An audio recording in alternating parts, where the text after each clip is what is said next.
Essential drug এর আমরা এখন একটা কিছু করিনি, কিন্তু মেডিসিন কিছু এগিয়ে গেছিলাম। মেডিসিনে কি করেছিলাম? ম্যালেরিয়া, পাইরেক্সিয়া, হাইপারপাইরেক্সিয়া, এসব সব ছিল।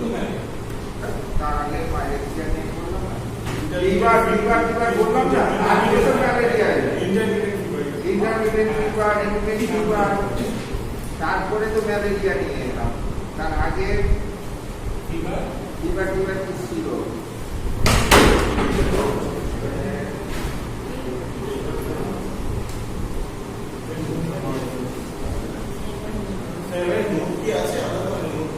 আলাদা নোট আছে, আমি দিচ্ছি তো এসেনশিয়াল নোট, আমি জানি না কি আছে, আমি লিখে দিচ্ছি এই লিখে দেবো কি কি লিখতে হবে পরীক্ষায়। হ্যাঁ, আর মেডিসিন গুলো তোমাদের করে নিতে হবে। এই যেমন পাইরেক্সিয়া বললাম, ম্যালেরিয়া সম্বন্ধে বললাম, এগুলো তোমাদের নোট আপ করে নিতে হবে। বুঝতে পেরেছো? আর তোমাদের একটা বই দিয়ে দেবে মনে হয় না, ঠিক আছে? তার মধ্যেও অন্য দেওয়া থাকবে। আমি তো মেডিসিনের মতো করে পড়িয়ে যাচ্ছি। তোমাদের যে 10টা আইটেম দিয়েছে তাতে হাইপারপাইরেক্সিয়া ছিল, ম্যালেরিয়া ছিল, ওই হাইপারপাইরেক্সিয়া পড়া থেকে পুরো টোটাল ফিভারটা বলে দিয়েছি তোমাদের। বুঝতে পেরেছো? এইবার ম্যালেরিয়াও বলে দিয়েছি, ঠিক আছে? আজকে টিভি নিয়ে কিছুটা বলে দেবো। টিভি বললে পরে ওখানে রেসপিরেটরি সিস্টেমের যেগুলো আছে সবই হয়ে যাবে। ব্রিথলেসনেস, কাফ, হ্যাঁ, টিউবারকুলোসিস, এর তিনটে রিলেটেড, কোরিলেটেড, ঠিক আছে? সেইগুলো আমরা যখন টিউবারকুলোসিস নিয়ে আলোচনা করবো, ব্রিথলেসনেস এবং কাফটাও করে দেবো। তবে রেসপিরেটরি সিস্টেমটা সম্বন্ধে আরো যদি কিছু আরো কিছু রোগ আছে সেগুলো সম্বন্ধে আলোচনা করবো। মানে আমরা সিস্টেমিক্যাল রেসপিরেটরি সিস্টেমের উপরে কি কি রোগগুলো সাধারণত হতে পারে সেগুলোর উপরে আমরা আলোচনা করবো, ঠিক আছে? এইবার সেখানে তোমরা এগুলো পেয়ে যাবে, ব্রিথলেসনেস, কাফ, টিউবারকুলোসিস। আর এগুলো দেখে মনে হয় তোমাদেরকে বলে দিচ্ছে পুরো একটা বই দেবে, EDCS এসেনশিয়াল ড্রাগের একটা বই দেবে, essential drug for primary health care বলে একটা বই দেবে, তার মধ্যেও লেখা থাকবে। বুঝতে পেরেছো? তো আমি এগুলো মোটামুটি বলে গেলাম। আগে কিছু ওষুধ আমি এগিয়ে রাখি, হ্যাঁ, এসেনশিয়াল ড্রাগ, তারপরে আমি নিয়ে ওটা নিয়ে ক্লাস করে দেবো। এসেনশিয়াল ড্রাগের ফার্স্টেই আছে তোমাদের অ্যাসপিরিন সম্বন্ধে লিখতে হবে, ঠিক আছে? অ্যাসপিরিন এর অপর নাম হচ্ছে অ্যাসিটাইল স্যালিসাইলিক অ্যাসিড। ইয়া এক ধরনের সাদা রঙের দানাদার পাউডার, পেরিফেরাল নার্ভাস সিস্টেমের উপরে ক্রিয়া করে। সেই জন্য এই ওষুধটি অ্যান্টি ইনফ্লামেটরি এবং অ্যানালজেসিক হিসেবে কাজ করে। অ্যান্টি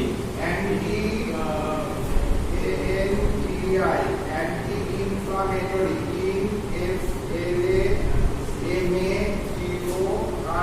অ্যান্টি ইনফ্লামেটরি এবং অ্যানালজেসিক,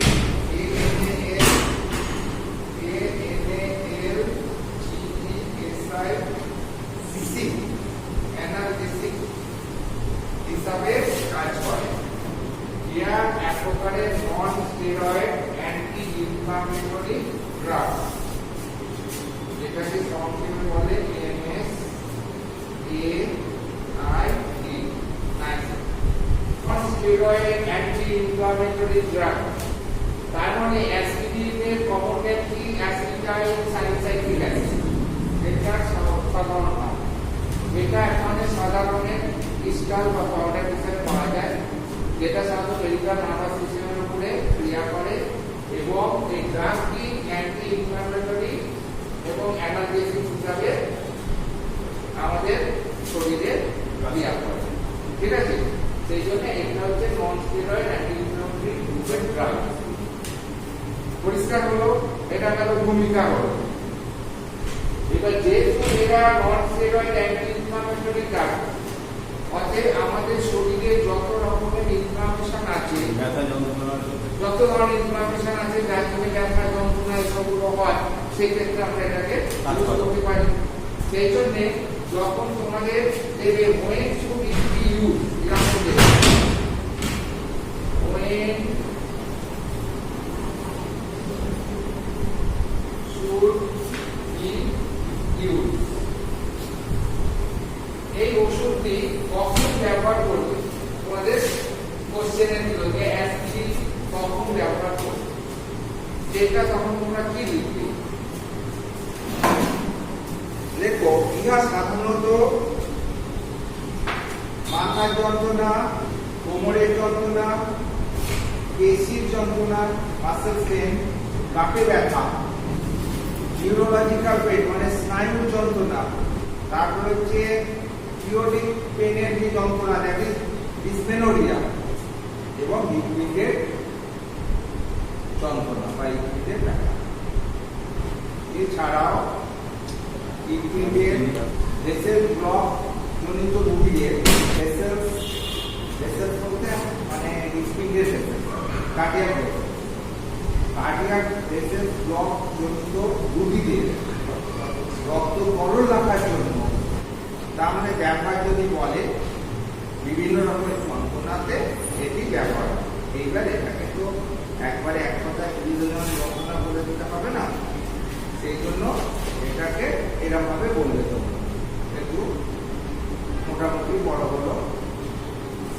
অর্থাৎ অ্যানজাইনা পেক্টোরিস মায়োকার্ডিয়াল ইনফাকশন এই ক্ষেত্রেও এটা ব্যবহৃত হয়। লিকুইডের যন্ত্রণাজনিত যে রোগগুলো তাদেরকে আমরা একটু অ্যানজাইনা পেক্টোরিস একটা রোগ যেখানে লিকুইডের যন্ত্রণা হয়, আর মায়োকার্ডিয়াল ইনফাকশন সেখানেও যন্ত্রণা, যদিও এগুলো দুটোরই মেন সমস্যা হচ্ছে ভেসেল জনিত, হার্ট ভেসেল ব্লক। ভেসেলসের মধ্যে যে রক্ত চলাচল করে সেই রক্ত চলাচল যদি বন্ধ হয়ে যায় তখন লিকুইডের অক্সিজেন সাপ্লাই করতে হবে না, খাদ্য বসে যাবে, তো মাসেলসগুলো কান্নাকাটি করবে। যদি আমরা খাবার না পাই কি করি? চেঁচামেচি করি। সেই রকম মাসেল যদি খাবার না পায় তবে তারা চেঁচামেচি করবে। সেই প্রকাশটা কি? মাসেলসের চেঁচামেচির প্রকাশটাই হচ্ছে লিকুইডের যন্ত্রণা। বুঝে গেল? এইটা দুটো কন্ডিশনে খুব বেশি থাকে, একটা হচ্ছে ইসকেমিক হার্ট ডিজিজ যেগুলোকে বলি, হ্যাঁ, আর হচ্ছে মায়োকার্ডিয়াল ইনফাকশন। বুঝতে পারলে? তো এই কোনো ক্ষেত্রে আমরা সাধারণত অ্যাসপিরিনকে ইউজ করি। এছাড়াও ওই যে ব্লকগুলো হয়ে যায়, রক্ত ঘনত্ব বেড়ে যাওয়ার জন্য, তো সেই ঘনত্বটা যাতে না বাড়তে পারে, রক্তটা যাতে তরলীভূত থাকে এবং ভেসেলসগুলোর মধ্য দিয়ে কনস্ট্যান্ট ফ্লো হতে পারে, সেই জন্য অ্যাসপিরিনকে ইউজ করা হয়। ঠিক আছে, এবার অ্যাসপিরিন সম্বন্ধে ব্যবহার পরিষ্কার হয়ে গেল। এইবার কিভাবে পাওয়া যায় আর কেমন ভাবে দেওয়া হয়, how it is supplied and given to the patient.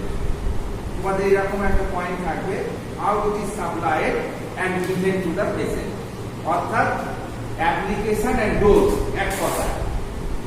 ঠিক আছে, তো কিভাবে পাওয়া যায়? এটা সাধারণত ট্যাবলেট ফর্মে এটা বেশি পাই আমরা। বিভিন্ন প্রকারের ট্যাবলেট আছে, 150 mg, 75 mg, 300 mg, 500 mg, এরকম ট্যাবলেট হিসাবে পাওয়া যায়। ঠিক এরকম 75 mg, 150 mg, 300 mg ও 500 mg ট্যাবলেট হিসাবে অ্যাসপিরিন সাপ্লাই পাওয়া যায়। তাহলে হাউ ইট ইজ সাপ্লাই তুমি বলবে এইরকম বিভিন্ন প্রকার ট্যাবলেট হিসাবে সাপ্লাই হবে, নাম এগুলো ঠিক। এইবার কিভাবে ব্যবহার করবে, মানে কি ডোজে ব্যবহার করবে, how given to the patient. ডোজটা দেখো, একদিকে এজ লেখো, 3 থেকে 5 বছরের বয়স্ক রোগীদের 150 থেকে 300 mg 8 ঘন্টা অন্তর খাওয়ানো যেতে পারে প্রয়োজন। 6 থেকে 12 বছরের বাচ্চাদের মানে বয়স্ক রোগীদের 300 mg করে 8 ঘন্টা অন্তর দেওয়া যেতে পারে। 6 থেকে 8 ঘন্টা অন্তর ইউজ করা যেতে পারে। এগুলো অ্যাকচুয়ালি এসএস প্রয়োজন মতো, এরপর নির্দিষ্ট যে ডোজ থেকে এত দিন ধরে এত সময় করে খাওয়া হবে, যেমন প্রয়োজন। যন্ত্রণা কমে গেল, ঠিক গেল, একটা খাওয়ালাম, যন্ত্রণা কমে গেল, আর কিছু হলো না, একটা খাইয়ে হলো না, 2 ঘন্টা বাদে আবার আমি একটা রিপিট করতে পারি। ঠিক আছে, আর অ্যাডাল্ট ডোজ 13 বছরের ঊর্ধ্বে, অ্যাডাল্ট 300 থেকে 500 500 mg ট্যাবলেট 6 থেকে 8 ঘন্টা অন্তর রিপিট করা যেতে পারে। এগুলো সব ফর রিলিফ পেইন। যত প্রকারের যন্ত্রণা দেখলে, দাঁতের যন্ত্রণা থেকে, গাঁটের যন্ত্রণা থেকে, যত প্রকারের যন্ত্রণা, যত যন্ত্রণা দেখলে, সেই যন্ত্রণার ক্ষেত্রে আমরা সাধারণত মানে বয়স অনুপাতে 150 থেকে 500 mg অবধি ট্যাবলেট ইউজ করব। আর রক্তকে তরল রাখার জন্য সাধারণত 75 থেকে 150 mg পার ডে হিসাবে কন্টিনিউ আমরা ইউজ করে দিতে পারি। রক্তকে তরল রাখার জন্য অর্থাৎ হার্ট রোগীর ক্ষেত্রে, হৃদরোগীর ক্ষেত্রে মানে যাদের হার্টের সমস্যা জনিত ক্ষেত্রে ভুগে তাদের ক্ষেত্রে রক্তকে তরল রাখার জন্য 75 mg থেকে 150 mg পার ডে হিসাবে আমরা কন্টিনিউ ব্যবহার করতে পারি। ঠিক আছে, এই হচ্ছে তোমাদের গেল how it is supplied and given to the patient. এইবার হচ্ছে তোমার সাইড এফেক্ট কি হয়, ওষুধটা খেলে এর সাইড এফেক্ট কি দেখা দিতে পারে।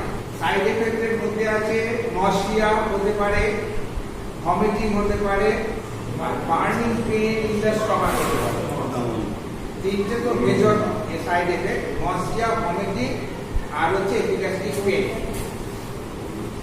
এই তিনটে খুব কমন। এছাড়াও যদি অ্যাসপিরিনের সেনসিটিভিটি থাকে তখন গিডিনেস,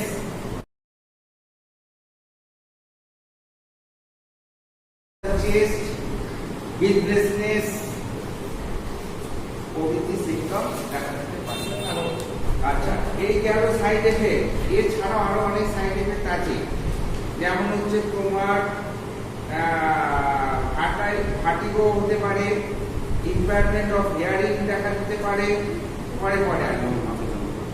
মাথা ঘুরতে পারে, ইম্পেয়ারমেন্ট অফ হিয়ারিং মানে কানে শোনার সমস্যা দেখা দিতে পারে, মেন্টাল কনফিউশন, এটা একটা সাইড এফেক্ট। সাইড এফেক্ট এই হয়ে গেল, তখন তোমাদের last item what precaution should be taken. এই ওষুধের সঙ্গে তুমি কি কি সাবধানতা অবলম্বন করবে। ঠিক আছে, লাস্টের পয়েন্ট লিখো সাবধানতা, precaution, liver disease, bleeding disorder, peptic ulcer রোগীদের এই ওষুধটি দেওয়া উচিত নয়। যাদের ব্লিডিং ডিসঅর্ডার আছে, যাদের পেপটিক আলসার আছে, যাদের লিভারের সমস্যা আছে, তাদের ক্ষেত্রে ওষুধটি দেওয়া উচিত নয়। 2 নম্বর সাবধানতা হয়ে গেল। কি বলবে সাবধানতা? যাদের অ্যাসপিরিনে হাইপার সেনসিটিভিটি আছে তাদের ক্ষেত্রে এটা দেওয়া উচিত। দুধা বাবায় যাদের অ্যাসপিরিনে অ্যালার্জি আছে তাদের একটু দেওয়া যাবে না। ঠিক আছে। 4 নম্বর চিকেন পক্স, ইনফ্লুয়েঞ্জা, হিমোফিলিয়া এই সমস্ত রোগীদের এই ওষুধটি ব্যবহার করা উচিত নয়। আর তারপরে পয়েন্ট হচ্ছে প্রেগনেন্সি ও প্রেগনেন্সি এবং তোমার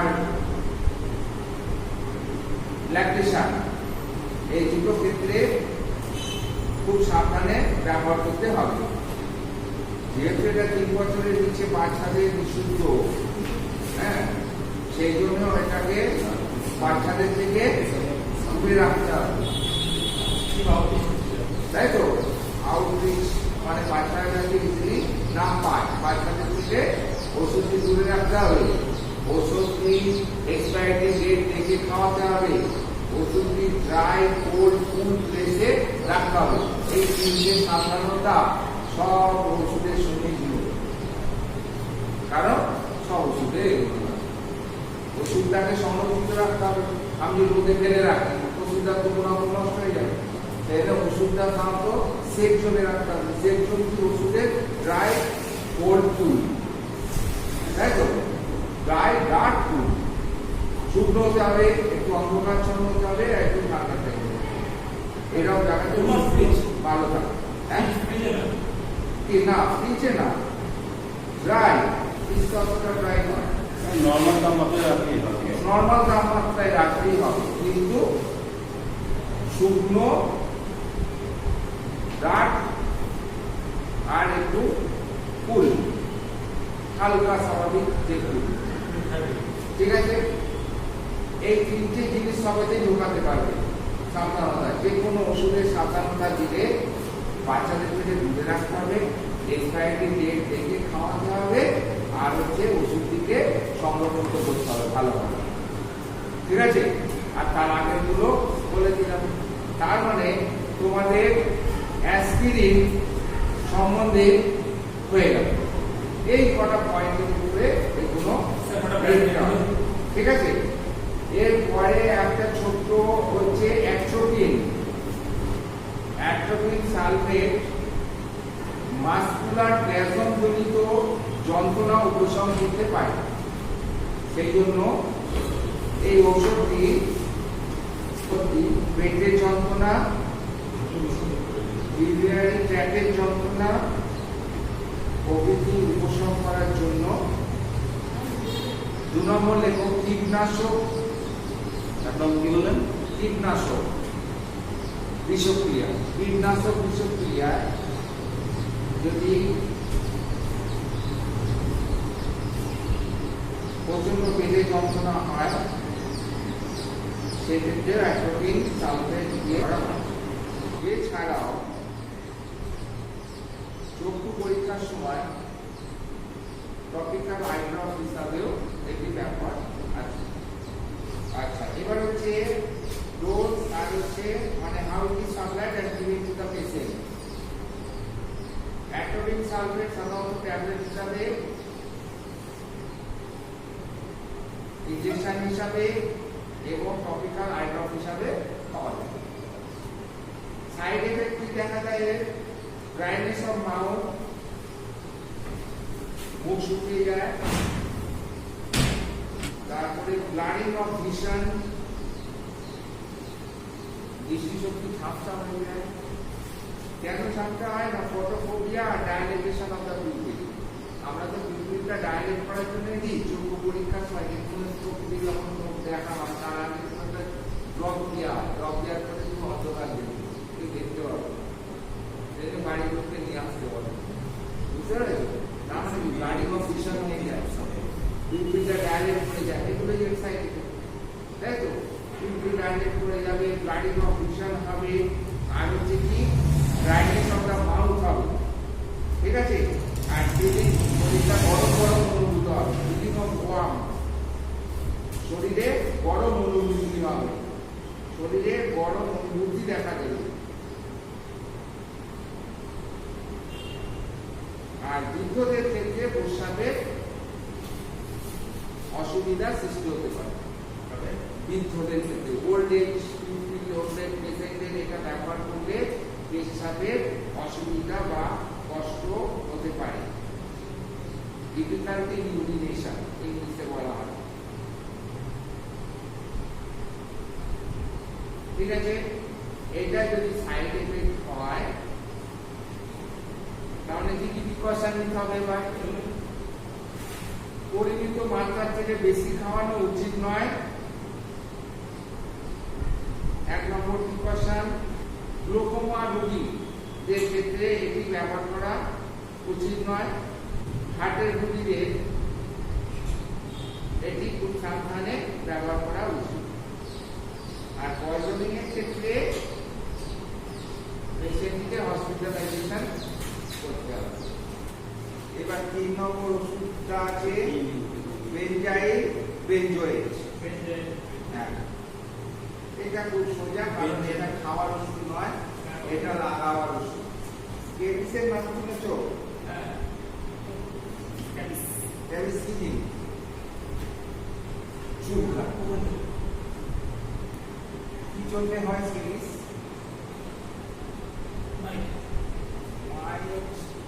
নাম কি? একটা কমন, হ্যাঁ, সার্কোপ্টিস কেবাই হোমিনিস, এত বড় নাম। সার্কার মাইট হচ্ছে তোমার পেডিকিউলোসিস, যেটা কমনলি হচ্ছে মাইট। পেডিকিউলোসিস কমন নাম হচ্ছে বডি লাউস, বুঝতে পেরেছো? অর্থাৎ পেডিকিউলোসিস এবং স্কেবিসের মেন ওষুধ হচ্ছে বেনজাইল বেনজোয়েট। বুঝে গেল? অর্থাৎ দেখো এই ঔষধটি স্কেবিস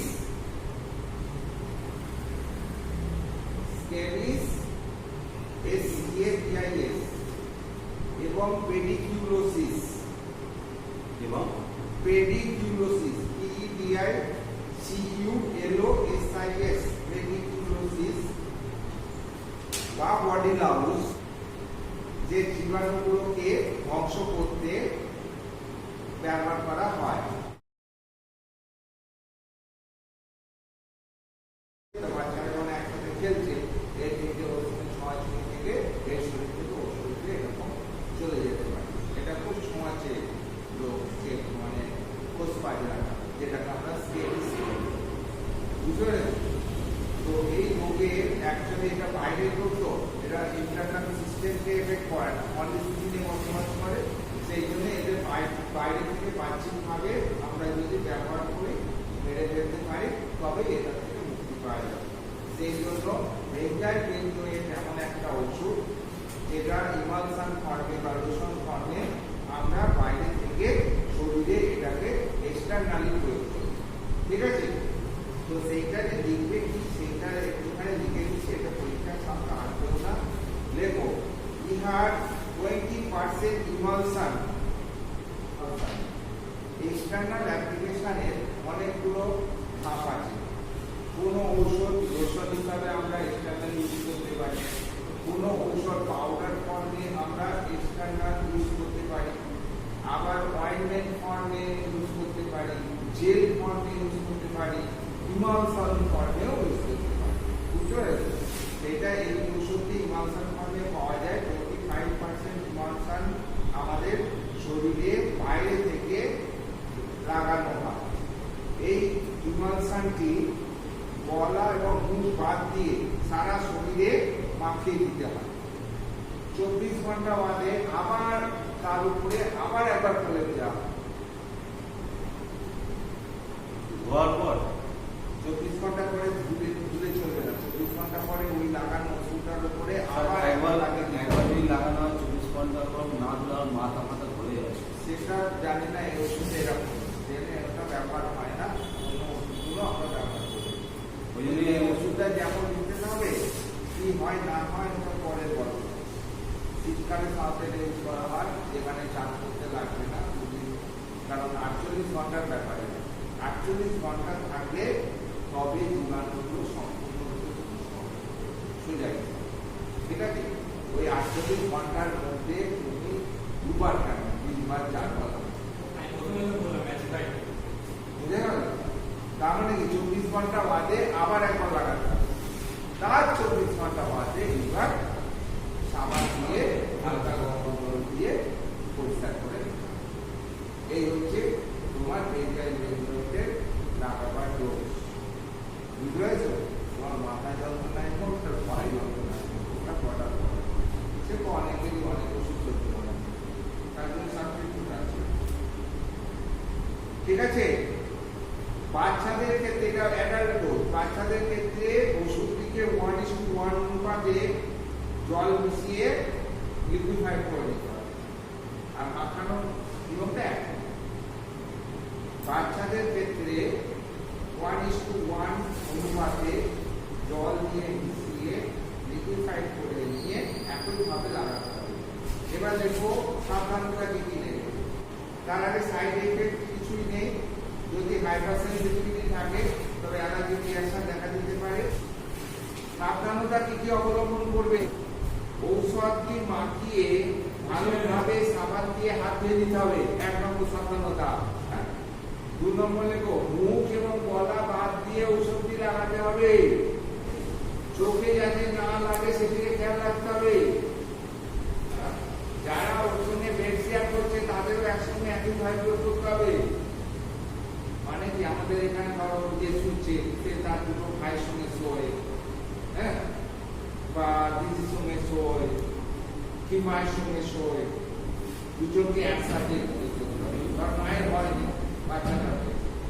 বাচ্চাটাকে যখন দেবে মাকেও দিতে হবে। বা ওরা 2 ভাই একসাথে শোয়, একটা ভাই হয়েছে একটা ভাই হয়নি,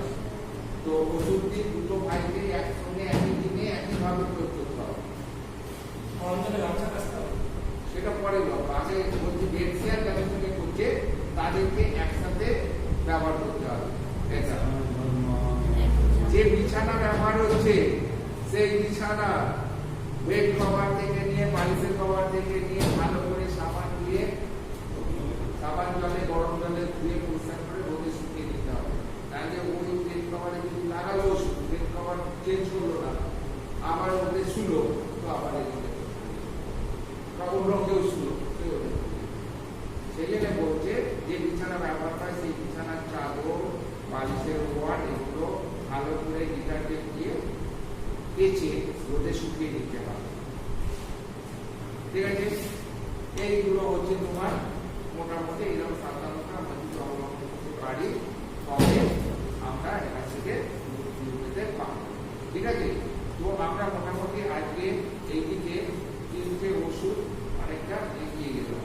ঠিক আছে, এইবার আমরা মেডিসিনে ঢুকবো। রেসপিরেটরি সিস্টেম, রেসপিরেটরি সিস্টেমে আমাদের যে সমস্ত রোগগুলো হয় এবং সেই রোগগুলো কি কি সাইড সিমটম প্রডিউস করে এবং সেই রোগগুলো কি কি এবং তাদের কিভাবে আমরা আইডেন্টিফাই করি বা ডায়াগনোসিস করি এবং তাদের কিভাবে আমরা চিকিৎসা বা ম্যানেজমেন্ট করি, হ্যাঁ, এবং সেই রোগগুলো থেকে কি কমপ্লিকেশন অ্যারেঞ্জ করতে পারে বা ডিজিজ এরকম ধরনের সমস্যাগুলো আর কোন রোগের সৃষ্টি হতে পারে, এই সমস্তগুলো আলোচনা করার নাম হচ্ছে যে বইটা থেকে আমরা এগুলো করতে পারি that is practice of medicine. তো প্র্যাকটিস অফ মেডিসিনের তোমাদের কতগুলো শুধু রোগের অংশ দিয়ে দেওয়া আছে, কতগুলো শুধু সিমটম দেওয়া আছে। ঠিক আছে, যেমন হাইপারপাইরেসিয়া আমরা বলেছি। হাইপারপাইরেসিয়া মানে হচ্ছে হাই ফিভার, অর্থাৎ ফিভারের একটা অংশ 104 ডিগ্রির উপরে যখন জ্বর হচ্ছে তখন সেগুলোকে বলছি আমরা হাইপারপাইরেসিয়া। ঠিক আছে, সেই রকম ফিভার কত রকমের আছে সেগুলো আমি বলে দিয়েছিলাম। Intermediate fever, remittent fever, continuous fever, তাই তো? ইন্টারমিডিয়েট ফিভার কাকে বলে বলেছিলাম? ইন্টারমিডিয়েট ফিভার হচ্ছে একটা ফিভার আসবে, ফিভারটা কিছুক্ষণ প্লে করবে, ঠিক আছে, তারপর শরীর থেকে চলে যাবে, টেম্পারেচার নর্মাল জায়গায় পৌঁছে যাবে। অর্থাৎ একটা সময় এলো, কিছুক্ষণ প্লে করলো, তারপরে শরীর থেকে একবারে ছেড়ে চলে গেল, শরীরটা নর্মাল হয়ে গেল। আবার কিছু সময় বাদে আবার এলো, আবার কিছুক্ষণ প্লে করলো, আবার ছেড়ে চলে গেল। এইরকম টাইপের যখন ফিভারগুলো হচ্ছে তখন তাকে বলছি আমরা ইন্টারমিডিয়েট ফিভার। ম্যালেরিয়া একটা রোগ যেখানে আমরা এই ইন্টারমিডিয়েট ফিভার দেখতে পাই এবং এই ম্যালেরিয়া রোগটার এই যে জ্বরটা ইন্টারমিডিয়েট ফিভারটা, এই ফিভারের আমরা 3টে স্টেজ দেখতে পাই। কি কি বলেছিলাম? 3টে স্টেজ। কাঁপুনি দিয়ে জ্বরটা আসবে, তার মানে কি কাঁপুনি দিয়ে জ্বরটা আসবে, তাই তো? হ্যাঁ, কিছুক্ষণ থাকবে, হট স্টেজ হবে, মানে কাঁপুনি দিয়ে আসবে চিপ স্টেজ, তারপরে গরম অনুভূতি হবে হট স্টেজ, তারপরে ফুলফুল করে সোয়েট স্টেজ। তার মানে জ্বরটা কটা স্টেজ হলো? ম্যালেরিয়া জ্বর হচ্ছে, জ্বরের প্রকৃতি হচ্ছে ইন্টারমিডিয়েট টাইপ এবং এই ইন্টারমিডিয়েট টাইপ ফিভারে একটা এপিসোডে, ইন্টারমিডিয়েট টাইপ মানে কি একটা জ্বরের একটা এপিসোড আসছে, আবার জ্বর ছেড়ে চলে যাচ্ছে, আবার একটা টাইম দিন পরে আবার জ্বর আসছে, একটা এপিসোড হচ্ছে, আবার জ্বর ছেড়ে চলে যাচ্ছে। এইরকম টাইপের এপিসোডিক জ্বর একটা নির্দিষ্ট ইন্টারভেলে, তখন সেটাকে বলছি আমরা ইন্টারমিডিয়েট ফিভার। এরকম এর একটা মানে প্রকৃত উদাহরণ হচ্ছে ম্যালেরিয়া। এছাড়া ইউটিআইও দেখতে পাই আমরা ইন্টারমিডিয়েট ফিভার এবং আরো অনেক কন্ডিশন আছে সেখানে আমরা দেখতে পারি। কিন্তু সবচেয়ে একদম পরিষ্কার চিত্র আমরা পাই ম্যালেরিয়ার জ্বর। ম্যালেরিয়ার জ্বরের 3টে স্টেজ। ইন্টারমিডিয়েট ফিভারের একটা এপিসোডে, ম্যালেরিয়ার একটা এপিসোডে 3টে স্টেজ থাকে। একটা হচ্ছে চিল স্টেজ। চিল স্টেজ, চিল মানে কি?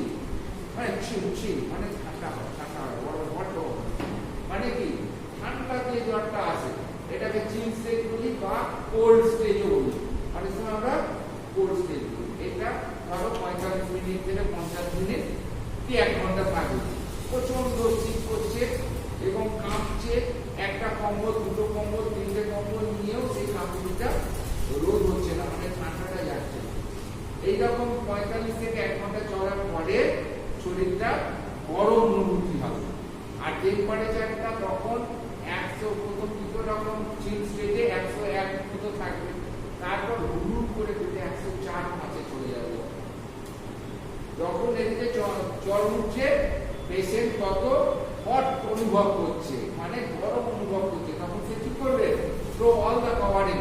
এখন যে কভারটা নিয়েছিল, একটা, দুটো, তিনটে কম্বলের শীত যাচ্ছিল না, এবার শরীরে গরম দেখা দিল, তখন কম্বলগুলো সব ছুঁড়ে ফেলে দিতে হবে।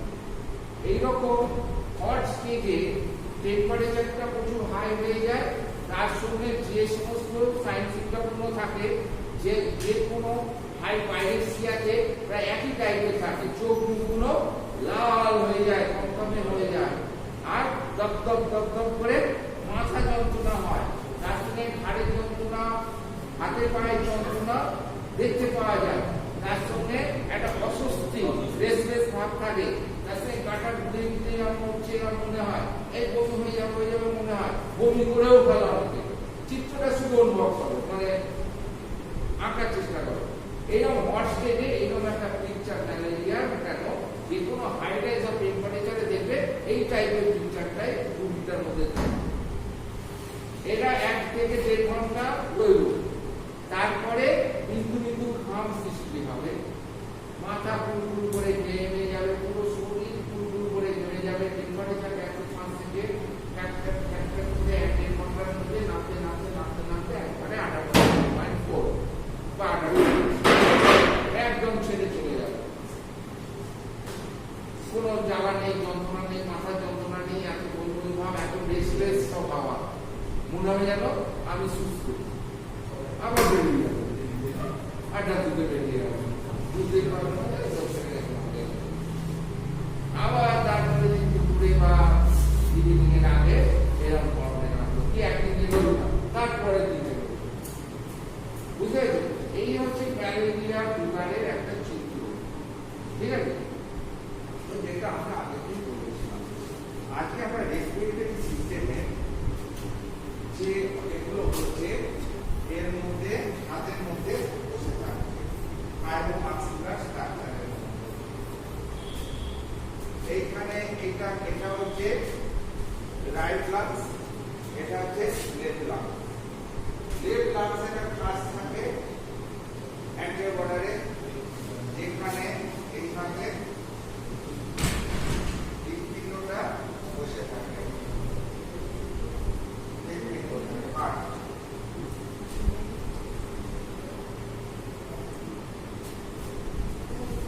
বক্ষগহ্বরে যে দুটো ভাইটাল অর্গান, দুটো লাংস এবং একটা হার্ট। এই যে হার্ট একটা আলাদা অঙ্গ, যেটার সঙ্গে ভেসেলস গুলো যুক্ত থাকে, যুক্ত হয়ে একটা সিস্টেম তৈরি করে, that is cardiovascular system. Cardiovascular system তারও অসংখ্য রোগ আছে, যেগুলো আমরা পরে পরে, কিন্তু এইখানে যে দুটো লাংস আর এই যে ট্রেকিয়া, কতগুলো রিং থাকে, ট্রেকিয়ার রিং বলি আমরা, এরকম ট্রেকিয়ার রিং, কার্টিলেজ রিং থাকে, তার সঙ্গে মাত্র ফাইবুলার একটা মেমব্রেন দিয়ে এগুলোকে গোল হয়ে কভার করা থাকে। বুঝতে পেরেছো? এইখানে তোমার একটা থাকে,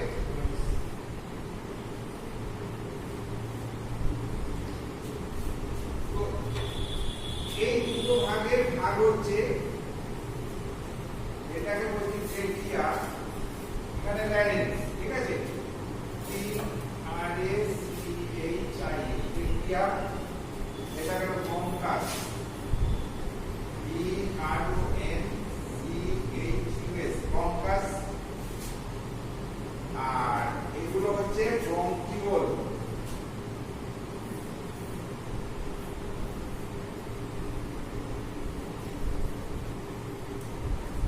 OLE ট্রেকিয়া দুটো ভাগে ভাগ হচ্ছে। এটা হচ্ছে দুটো bronchus, right bronchus, left bronchus. Right bronchus লাংসে ঢুকে যাচ্ছে, এই যে অংশ দিয়ে ঢুকছে that is hilum of the lungs. লাংসের হাইলাম দিয়ে ঢুকে যাচ্ছে। ঢুকে যেহেতু রাইট লাংসের তিনটে লোক, রাইট লাংসে কটা লোক? তিনটে লোক, আর লেফট লাংসের দুটো লোক। রাইট লাংসে যেহেতু তিনটে লোক, মেন যে প্রিন্সিপাল ব্রঙ্কাসটা ঢুকে তিনটে ভাগে ভাগ হয়, হয়ে তিনটে লোকে প্রবেশ করে। আর এদিকে যেহেতু দুটো লোক, সেখানে এটা দুটো ভাগে প্রাইমারি ভাগ হয়, হয়ে আপার লোক আর লোয়ার লোকে চলে যায়। বুঝতে পেরেছো? রাইট লাংসে তিনটে লোক, আপার লোক, মিডিল লোক, লোয়ার লোক। লেফট লাংসে দুটো লোক, আপার লোক আর লোয়ার লোক। তো এইরকম একটা রেসপিরেটরি সিস্টেম, সেখানে তোমার ফ্যারিংস, ল্যারিংস, ট্রেকিয়া, ব্রঙ্কাস, ব্রঙ্কিওল, হ্যাঁ, তারপরে লাংস অ্যালভিওলি, এরকম সব আছে।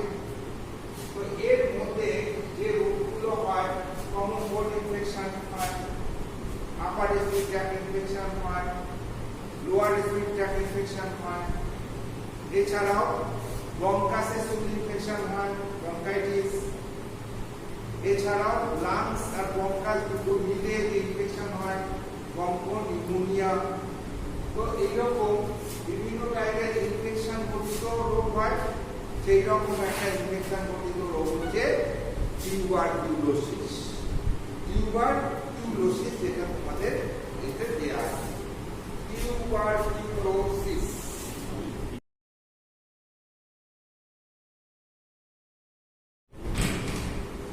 মাইক্রোব্যাকটেরিয়াম টিউবারকিউলোসিস, যে ব্যাকটেরিয়া বা জীবাণু দ্বারা টিউবারকুলোসিস রোগটা দেখা দেয়, সেই জীবাণুটার নাম হচ্ছে মাইক্রোব্যাকটেরিয়াম টিউবারকুলোসিস। এই জীবাণুটা হচ্ছে এক প্রকারের গ্রাম পজিটিভ রড শেপের ব্যাসিলাস। রড শেপের ব্যাসিলাস, আমরা যখন টিবি রোগের সংক্ষেপে টিউবারকুলোসিসটাকে আমরা সংক্ষেপে আমরা টিবি বলি, টিবি রোগ হয়েছে কলকওয়ালি। তো এই টিবি রোগ হলে পরে কি হয় না, ওই যে রোগীর যে স্পুটাম, এই স্পুটামে এদের অস্তিত্বগুলো দেখতে পাওয়া যায়। স্পুটামগুলো নিয়ে আমরা যদি স্মিয়ার কাটি, স্মিয়ারটাকে মিক্স করে নিয়ে আমরা যদি গ্রাম স্কেল করি, তবে মাইক্রোস্কোপের সাহায্যে এরকম একটা এর মধ্যে এরকম রড শেপের লাল লাল লাল লাল এরকম রড এরকম লাইন দেখতে পাবো। গ্রাম স্টেনটা নিয়ে থেকে সেই জন্য এতে বলা হয় গ্রাম পজিটিভ ব্যাকটেরিয়া। বুঝতে পেরেছো? এরকম রডের মতো বলে এদের বলি রড শেপের ব্যাসিলাস। ব্যাকটেরিয়াগুলোর মর্ফোলজিক্যাল ক্লাসিফিকেশন আমরা করেছিলাম, তো সেখানে আমরা কতকারের ব্যাকটেরিয়া পেয়েছিলাম। এখন একটু মর্ফোলজি ফলো ভুলে গেলে আমরা অনেকবার বলেছি। বলো তিন রকম কি, চার রকম? কক্কাস, ব্যাসিলাস, স্পাইরিলাম আর স্পাইরোকিট। ঠিক আছে, চার রকমের পেয়েছিলাম। কক্কাস কিরকম? এরকম কয়েনের মতো, তাহলে বলি কক্কাস। ব্যাসিলাস রডের মতো ব্যাসিলাস। তোমার স্পাইরিলাম হচ্ছে প্যাঁচানো, মানে প্যাঁচানো মানে এমনি জাস্ট দেও কালার। আর স্পাইরোকিট হচ্ছে প্যাঁচানো। বুঝতে পেরেছো? এইরকম চার প্রকারের আকৃতি অনুযায়ী আমরা ব্যাকটেরিয়াগুলোকে দেখি। এবার তার মধ্যে এই কক্কাসের ভ্যারাইটি অনেক রকমের আছে। বুঝতে পেরেছো? এগুলো হচ্ছে মর্ফোলজিক্যাল ক্লাসিফিকেশন। এবার এই কক্কাসগুলো কখনো এরকম জোড়ায় জোড়ায় থাকে, তাদের কি করবো? কখনো আঙুলের জোড়ার মতো থাকে, যেমন একসাথে পুঞ্জীভূত হয়ে আঙুল দেখেছো তো, এরকম আঙুলের জোড়ার মতো পুঞ্জীভূত হয়ে থাকে। আবার কখনো এরকম লাইন দিয়ে সোজা এরকম পিচের মতো অ্যারেঞ্জমেন্ট করে। স্টেপ মানে কি? যেমন স্টেপ তো কক্কাস। তাহলে অ্যাকর্ডিং টু দেয়ার অ্যারেঞ্জমেন্ট বা colony pattern, they are again different type. যখন সেটা স্টেপ মানে বৃত্তের মধ্যে আমি চলছে, that is streptococci. যখন এরকম আঙুলের ছোলোর মতো হচ্ছে, that is staphylococcus. আবার যখন জোড়ায় জোড়ায় যাচ্ছে, তখন তাদের মধ্যে আমরা বুঝেছি। এছাড়াও গ্রাম স্টেন দিয়ে আমরা স্টেনিং প্রপার্টি অনুযায়ী ব্যাকটেরিয়াগুলোকে ভাগ করতে পারি। সেক্ষেত্রে অনলি দুটো ভাগে আমরা ভাগ করছি। যারা গ্রাম স্টেন ধরে রাখতে পারে তাদের সেল ওয়ালের মধ্যে that are they are the gram positive, যারা ধরে রাখতে পারে না they are the negative gram positive. সেটা মাইক্রোব্যাকটেরিয়াম টিউবারকুলোসিস হচ্ছে একটা গ্রাম পজিটিভ রড শেপের ব্যাসিলাস, যেটা আমাদের শরীরে কিভাবে প্রবেশ করে, পোর্টাল এন্ট্রি নাক মুখ দিয়ে। কারণ এটা একটা বায়ুবাহিত রোগ। ইনফেক্টেড রোগীর হাঁচি, কাশি, থুতু এইগুলো থেকে রোগটা কমিউনিটির মধ্যে ছড়িয়ে পড়ে। একটা টিউবারকুলার রোগী যদি কাশে, তার যে ড্রপলেটগুলো, ড্রপলেট নিউক্লি হোক, ড্রপলেট এ হোক, তারা এয়ারের সঙ্গে মিশে যাচ্ছে, ভেসে ভেসে গিয়ে সুস্থ শরীরে গিয়ে প্রবেশ করছে, তখন তাকে এফেক্টেড করছে। বোঝা গেল? এইবার জানবে যে সবাই যে এফেক্টেড হবে তা কিন্তু নয়। কেন না, একটা রোগ হতে গেলে পরে তিনটে পায়ে যেমন দাঁড়িয়ে থাকে একটা টুল, এরকম একটা রোগ হতে গেলে তিনটে ফেভারেবল কন্ডিশন তাকে পেতে হবে। একটা হচ্ছে উর্বর জমি, উপযুক্ত উর্বর জমি লাগবে, বীজ লাগবে, আর এনভায়রনমেন্ট লাগবে, তবেই তো অঙ্কুরিত হবে। সেই রকম মাইক্রোব্যাকটেরিয়াম টিউবারকুলোসিস যে প্রবেশ করছে, তার একটা সাসেপ্টেবল হোস্ট চাই। মানে আমরা যেমন জমিটা বলছি, উর্বর জমি চাই, যোগ্য জমি, সেই রকম রোগীদের ক্ষেত্রে যোগ্য হোস্ট, যার মধ্যে সে বাসা বাঁধবে, সেটা সাসেপ্টেবল হতে হবে এবং সেটা মানে তাদের ফেভারেবল যুক্ত হতে হবে, তবে সে এফেক্ট করতে পারবে। তাহলে শুধু তাই নয়, জমি পেলো যদি এনভায়রনমেন্ট না পায়, তবে তার মানে জীবাণু, এনভায়রনমেন্ট, জমি, এই তিনটে তবেই রোগটা ঘটবে। আদারওয়াইজ যে কোনো একটা যদি না পায়, রোগটা ঘটবে না। জীবাণু এলো, বাকিগুলো পেল না, হবে না। তিনটেকে একসাথে কোয়ানসাইড করতে হবে, তবে। এবার আমরা ছোটবেলা থেকেই তাকে ভ্যাকসিন করে দিচ্ছি, জমি খুঁজে পাবে না, জীবাণু ঘুরবে, কিন্তু জমি খুঁজে পাবে না। যদি কোনো কারণে সেই জমি নেগলেক্টেড হতে হতে দুর্বল হয়ে পড়ে এবং ফেভারেবল হয়ে যায়, বুঝতে পেরেছ? তো আমরা দেখলাম মাইক্রোব্যাকটেরিয়াম টিউবারকুলোসিস কিভাবে শরীরে প্রবেশ করছে, নাক মুখ দিয়ে, থ্রু এয়ার বাহিত রোগে রোগীদের হাঁচি, কাশি, ড্রপলেট নিউক্লি বা ড্রপলেট এগুলো এসে যদি আমাদের শরীরে, সুস্থ শরীরে যদি নাক মুখ দিয়ে প্রবেশ করে, তবে হওয়ার সম্ভাবনা থাকে। ঠিক আছে? পোর্টাল এন্ট্রি কি? থ্রু মাউথ অ্যান্ড নোজ দিয়ে এরা কাকে এফেক্ট করছে? প্রাইমারিলি ইট ইজ এফেক্ট কোন লাংস। কেন বলেছিলাম যে এই মাইক্রোব্যাকটেরিয়াম টিউবারকুলোসিস মানে হচ্ছে মাইক্রোব্যাকটেরিয়াম টিউবারকুলোসিসের যে রড শেপের জীবাণুগুলো, এরা তো খেয়ে পড়ে বেঁচে থাকতে হবে তাদের, অর্থাৎ এদের উদ্দেশ্য কি? মাল্টিপ্লিকেশন করা। যে কোনো জীবের ধর্ম হচ্ছে মাল্টিপ্লিকেশন করা। তো এরা শরীরে পরিস্থিতি চুপচাপ ঘুমিয়ে থাকবে না, এদের বাঁচতে হবে, বংশবৃদ্ধি করতে হবে। বাঁচতে গেলে পরে এই যে মাইক্রোব্যাকটেরিয়াম টিউবারকুলোসিসের যে জীবাণুগুলো আছে, তাদের খাবার খেতে হবে। তো আমাদের শরীরের এত অর্গান থাকবে, ওরা লাস্টে কেন এফেক্ট করে? প্রাইমারিলি প্যারেনকাইমা সেলটা ওদের প্রিয় খাদ্য। কারণ খুঁজে ওরা দেখেছে যে শরীরের লাংসের মধ্যে বেশ নরম নরম প্যারেনকাইমা সেল দ্বারা গঠিত একটা অঙ্গ আছে, অঙ্গ এইটাতে এরা বাসা বেঁধে এখানে প্যারেনকাইমা সেলগুলো এরকম ক্যাভিটি তৈরি করা, বিভিন্ন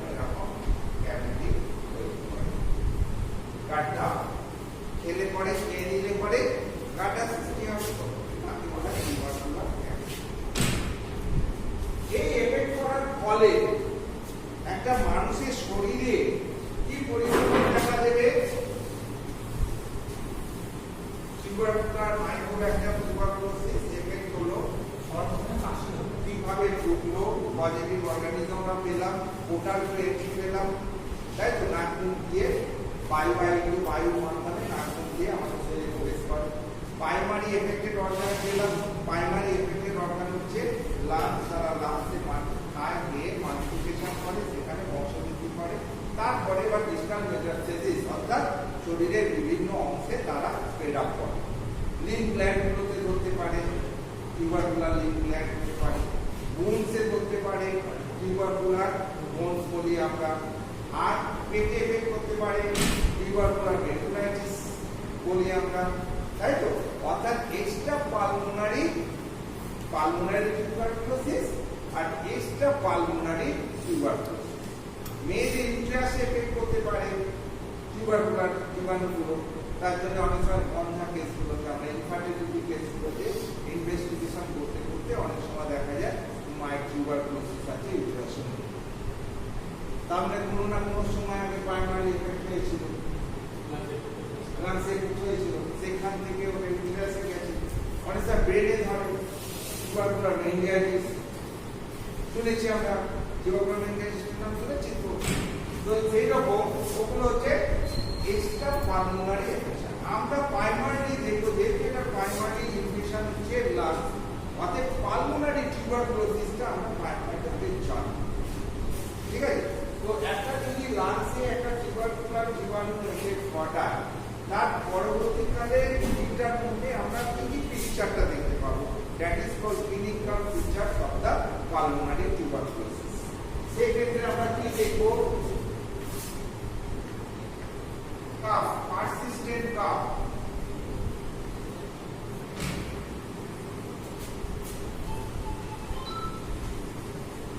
কাশি,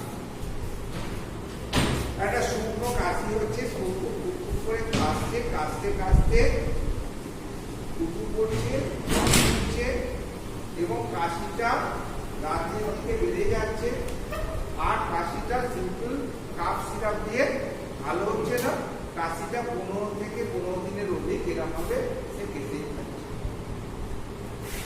তার সঙ্গে ফিভার, জ্বর, লো গ্রেড,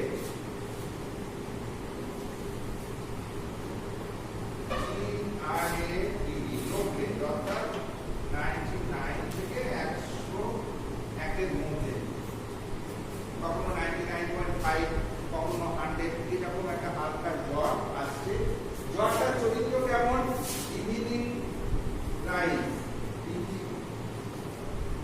সন্ধ্যাবেলা আসছে, সারা রাত থাকছে জ্বরটা, তারপরে সকালবেলা ঘাম দিয়ে ছেড়ে যাচ্ছে। ইভিনিং এ আসছে আর আর্লি মর্নিং এ চলে যাচ্ছে, তারপরে জ্বর থাকছে। আবার ঠিক বিকালের দিকে বা সন্ধ্যের দিকে আসছে, গাটা কেমন ম্যানেজ করছে, কেমন একটা অস্বস্তি হচ্ছে, দেখে দেখা গেল 99.5 কি 100 জ্বর। এই জ্বরটা থাকছে, তার আগে একটা জ্বর ভাব অনুভব করছে, খুব টায়ার্ডনেস অনুভব করছে, বিজনেসনেস অনুভব করছে, খুব দুর্বল অনুভব করছে, বুঝে গেল এইরকম। তারপরে ভোরবেলা বা সকালবেলা আমাদের জ্বরটা ছেড়ে চলে গেল, এটা বলা হেক্টিক রাইজ অফ টেম্পারেচার। অর্থাৎ আমি একটা হেক্টিক রাইজ অফ টেম্পারেচার তার মধ্যে দেখতে পাই। তার আগে কাশি এবং এই জ্বরটার ইতিহাস কি হচ্ছে, এই জ্বরটা সিম্পল প্যারাসিটামল সিরাপ খেয়ে কমছে না, এরকম প্রতিদিনই আসছে। অর্থাৎ 15 দিনের অধিক এইরকম জ্বরের একটা ইতিহাস আমি পাচ্ছি, 15 দিনের অধিক একটা কাশির ইতিহাস পাচ্ছি, যে কাশিটা কেসেই যাচ্ছে, সিরাপ টিরাপগুলো খাচ্ছে। 3 নম্বর হচ্ছে weight loss.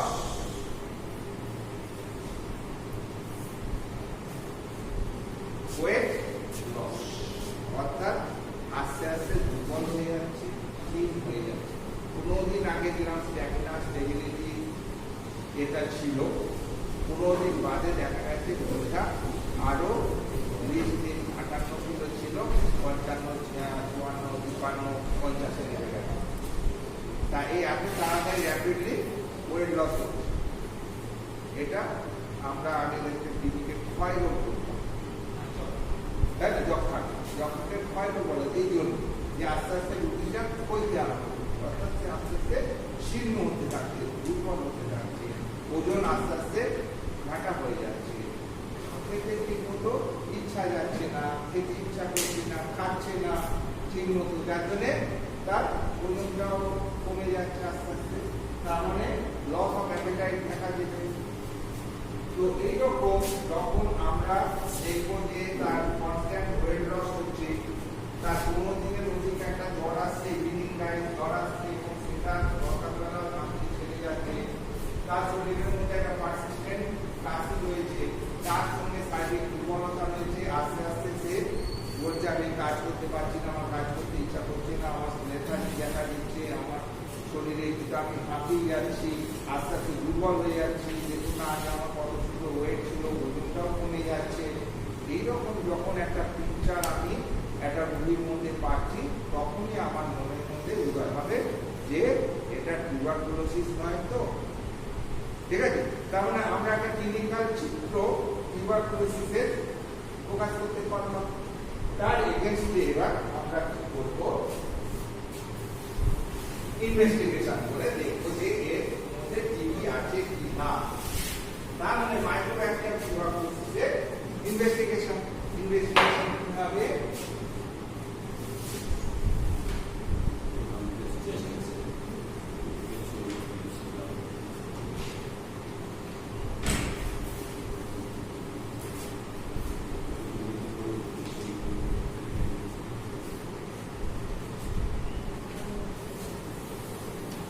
Investigation of Mycobacterium tuberculosis.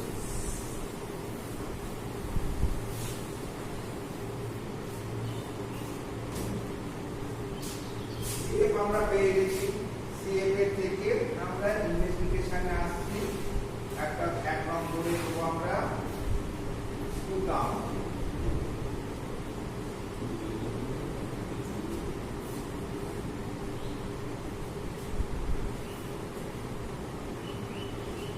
AFB acid fast bacillus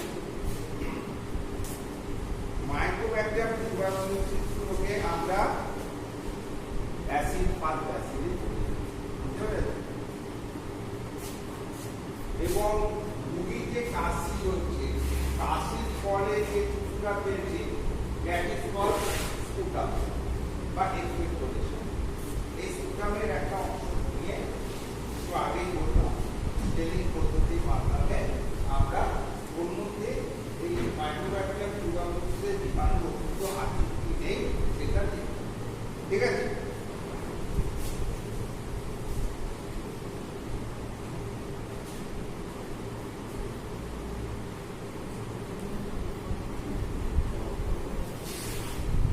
chest X-ray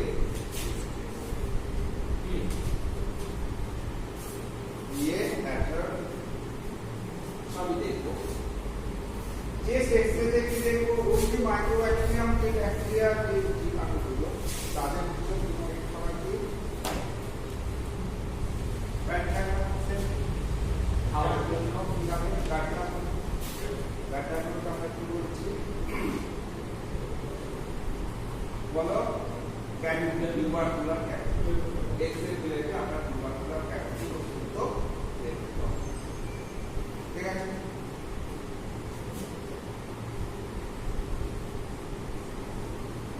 blood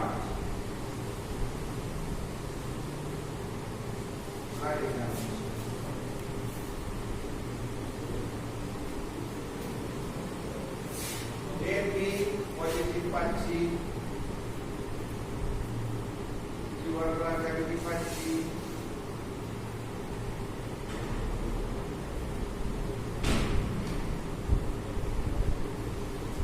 blood এক্সামিনেশনে ESR আর হচ্ছে লিউকো সাইটোসিস দেখা দিচ্ছে, এগুলো মেন লিউকোসাইট কাউন্টের পরিমাণটা বেড়ে যায় আর ইএসআরটা হাই, লিউকোসাইটটা বেড়ে যায়, লিউকোসাইট ইনফেকশন সেই জন্য লিউকোসাইট কাউন্ট বেড়ে যায়। তো এইরকম আমরা ইনভেস্টিগেশনের মাধ্যমে আমরা এই রোগটাকে আইডেন্টিফাই করে ফেললাম যে এটা কি। এটা এই পজিটিভ হয়ে গেল তখন ডাইরেক্ট অবজার্ভ সমাজের একটা ট্রিটমেন্টের কোর্স আছে, এখানে 3-4 রকমের ওষুধ আছে, তাদেরকে নিয়মিত মাত্রায় খাইয়ে আমরা এই রোগটাকে ভালো করার চেষ্টা করি।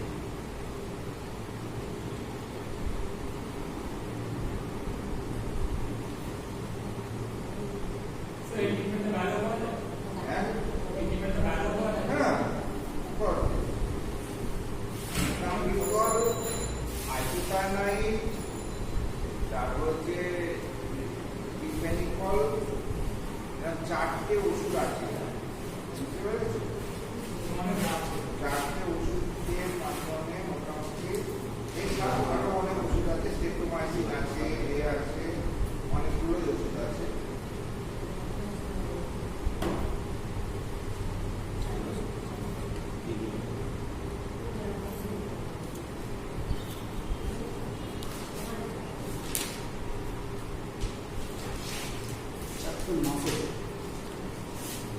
এইবারে 4টি জিনিস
এর সঙ্গে এই 4টে ওষুধ মেনলি দেওয়া হয়, এছাড়া আরো সমস্ত এ আছে।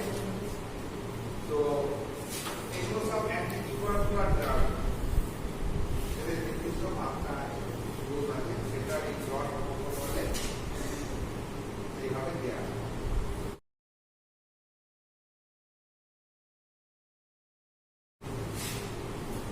এইবার একটা তোমাদের এর সময় একটা ইয়ে আছে, সেটা হচ্ছে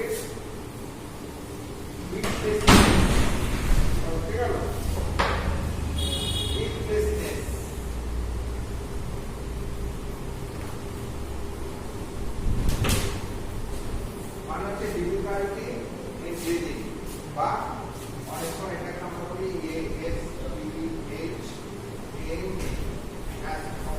অ্যাজমা। বিভিন্ন রোগে এটা দেখা যায়, মেনলি দেখা যায় কোথায় না COPD বলে একটা রোগের নাম তোমরা শুনেছো, COPD, chronic obstructive pulmonary diseases। অর্থাৎ যে সমস্ত রোগগুলো